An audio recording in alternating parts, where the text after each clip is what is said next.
Assalamualaikum warahmatullahi wabarakatuh. Halo guys, jumpa lagi di Harian M Channel. Oke, buat teman-teman seperti biasanya yang selalu singgah di channel ini dan klik video-video di channel ini, saya berharap mudah-mudahan teman-teman selalu dalam kondisi sehat walafiat. Baik, di kesempatan kali ini saya akan coba react kembali sebuah video yang berjudul Malaysia iri sama Jokowi. Kira-kira tentang apa ini teman-teman ya? Diambil dari channel Bagi-Bagi. Oke, kira-kira eh, yang dibahas ini seperti apa? Kita akan coba lihat bareng-bareng. Jangan lupa teman-teman bisa dukung channel ini dengan cara tekan tombol subscribe dan like. Langsung aja kita ke videonya. Iri dengan Jokowi, Malaysia bangun kereta cepat, namun rugi triliunan, hingga Singapura marah. Compensation amount for the termination and schedule for payment are specified in our agreements. In addition, there is a small component of miscellaneous abortive costs for the suspension of the project requested by Malaysia that Singapore is currently verifying before we send to Malaysia. The HSR agreements are legally binding international agreements. Parties come to the table as equal, discuss the various terms such as how to structure and implement the cross-border HSR project and the rights and obligations placed on both parties. Oke, Halo bagi-bagi. sahabat Bagi-Bagi, negara tetangga kita iri dengan pencapaian Jokowi. Bahkan sampai-sampai ingin menandingi kebijakan Jokowi. Namun kebijakan mereka tidak berpengaruh apa-apa di dunia internasional. Mereka malah semakin diejek karena tidak memiliki visi dan hanya meniru kerja keras Jokowi. Oke. Keirian itu diyakinkan lagi dengan pembuatan proyek kereta cepatnya. Alih-alih untung, justru negara ini malah buntung, karena tidak bisa mengelola investasi dari China. Bahkan negara tetangga kita ini harus membayar denda ke Singapura triliunan rupiah. Oh, malah untuk didenda. mengganti rugi. Negara ini terus menyoroti Indonesia dan iri dengan pencapaiannya. Bahkan negara ini adalah negara persemakmuran Inggris, mereka masih bergantung pada kebijakan negara Eropa. Sahabat Bagi-Bagi, proyek kereta cepat ternyata juga akan digas Malaysia. Negara ini akan menggarap East Coast Rail Link atau ECRL di bawah pemerintahan Perdana Menteri Anwar Ibrahim. Proyek itu sebenarnya sudah sejak 2016 berjalan. Namun di 2018, ketika PM Mahathir Mohamad memimpin di stop. ECRL awalnya merupakan bagian dari Belt and Road Initiatives atau BRI, yang dibiayai dengan pinjaman dari China. Proyek ini menghubungkan pelabuhan Klang di Selat Malaka, ke kota baru di Semenanjung Malaya. Jaringan kereta api ini akan melintasi 4 negara bagian, yakni Kelantan, Terengganu, Pahang dan Selangor. Oke, teman-teman ya. Memang benar ya, Malaysia bersama Singapura pernah menjajaki untuk bisa membangun proyek mega proyek yaitu kereta cepat ya. Tapi sepertinya gagal di tengah jalan ya. Kemarahan Singapura dengan cara mendenda Malaysia dengan banyak duit tentunya ya. Dan kembali sekarang setelah keberhasilan Indonesia, Malaysia akan memulai kembali ya, akan meneruskan kembali proyek yang sempat mangkrak. Oke, kita lanjut ke videonya. Dalam iklan yang muncul, ini akan memudahkan jarak antara Kuala Lumpur ke Kuantan hingga 90 menit. Di sisi lain, negara bagian Johor juga meminta pemerintah federal meninjau ulang proyek kereta cepat Malaysia-Singapura.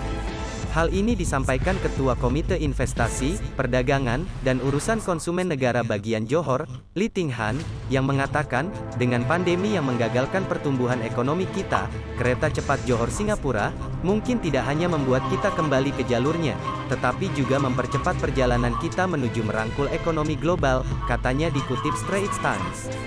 Ia menjelaskan, kereta cepat akan menarik gairah ekonomi dari kedekatan geografis antara Johor dan Singapura. Ia menyebut mode transportasi itu mungkin dapat menarik perusahaan multinasional yang berbasis di Singapura untuk berpindah ke Johor.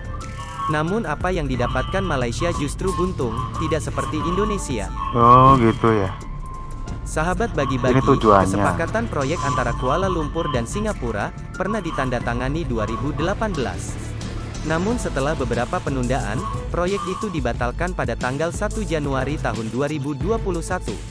Bahkan mantan PM Malaysia, Mahathir Mohamad, menuding mantan PM Malaysia Najib Razak, biang kerok berantakannya proyek kereta api cepat Malaysia-Singapura. Mahathir menuding pembatalan proyek kereta cepat Malaysia-Singapura oleh Najib, menyebabkan Malaysia wajib membayar 102,8 juta dolar Amerika, Oh iya, temen ya, emang bener ya, sempat terjadi korupsi, mega korupsi ya, oleh mantan perdana menteri Malaysia ya, Tun Razak ya. Kalau nggak salah, tapi ya kalau salah tolong dibenerin ya. Mantan perdana menteri ini ya, yang terlibat kasus korupsi di mega proyek, yaitu kereta cepat antara Malaysia dan Singapura. Oke, teman-teman, kita lanjut lagi ya. Ini 1,5 ternyata yang triliun menyebabkan rupiah pada Singapura. Malaysia iri ya. Mahathir memuji Indonesia dalam proyek kereta cepat dengan China. Sejak awal pemerintah Indonesia dan pemerintah China tidak terlibat. Ini berbeda dengan Malaysia, ucapnya kesal. Oke.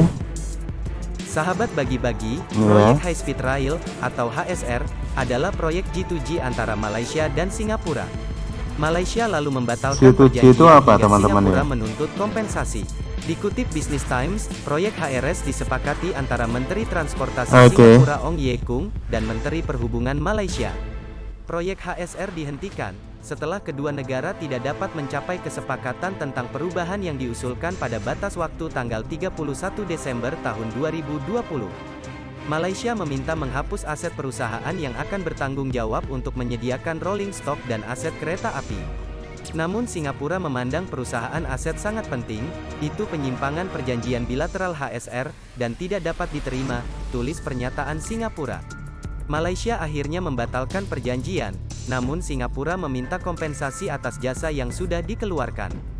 Jasa tersebut antara lain, biaya jasa konsultasi, desain infrastruktur, dendanya dan ini, teman-teman ya. tenaga kerja. Akhirnya Malaysia membayar tuntutan Jadi Malaysia 1,5 didenda. triliun rupiah yang membuat Mahathir kesal. Menteri Transportasi Singapura Ong Ye Kung mengungkap rasa senangnya dengan kesepakatan damai yang tercapai. Sahabat bagi-bagi, di banyak negara, pembangunan kereta cepat seringkali menimbulkan polemik. Biaya investasi yang mahal, dan lamanya waktu pengembalian modal, adalah dua alasan utamanya. Itu sebabnya, masih banyak negara, termasuk beberapa negara maju, belum memutuskan kereta cepat sebagai prioritas. Tanpa hitungan matang, proyek kereta cepat justru akan memberikan kerugian karena biaya operasional tak bisa ditutup dengan penjualan tiket. Oh gitu ya. Amerika Serikat bisa jadi salah satu contoh negara yang masih mendebat, perlu tidaknya membangun kereta cepat di negaranya. Oh, Amerika AS belum, sebenarnya malahan sudah teman-teman memiliki ya. kereta cepat bernama Malah Acela Indonesia yang udah ya. dioperatori oleh Amtrak, Kira-kira yang perhitungannya kepemilikan gimana ini? sahamnya masih merupakan BUMN. Acela sendiri relatif kurang berkembang lantaran rute yang terbatas dan sepinya penumpang. Oh gitu ya. Sahabat bagi-bagi, negara besar dan maju, bahkan tidak menggunakan kereta cepat dari China, karena banyaknya alasan. Tapi kenapa Mungkin Indonesia karena biayanya, menggunakan teman-teman, yang kereta jelas ya. cepat dari China? Ayo tulis jawabanmu di kolom komentar. Jangan santuy terus, mari kita barbar, merdekalah kita seutuhnya, merdeka. Oke teman-teman, demikian ya satu video ya, Malaysia iri dengan Jokowi, ternyata tentang proyek kereta cepat, di mana Indonesia sudah menyelesaikan kereta cepat ya, di tengah kemangkrakan dari mega proyek Malaysia Singapura, yaitu tentang kereta cepat ini ya. Tetapi Indonesia sudah selesai untuk bisa menyelesaikan proyek kereta cepatnya. Oke, demikian teman-teman, satu video diambil dari Bagi-Bagi Channel ya. Jangan lupa di subscribe juga Bagi-Bagi Channel. Dan sekian saja video dari saya. Mudah-mudahan kita bisa jumpa lagi di video berikutnya. Terima kasih, sampai jumpa lagi, dan wassalamualaikum warahmatullahi wabarakatuh.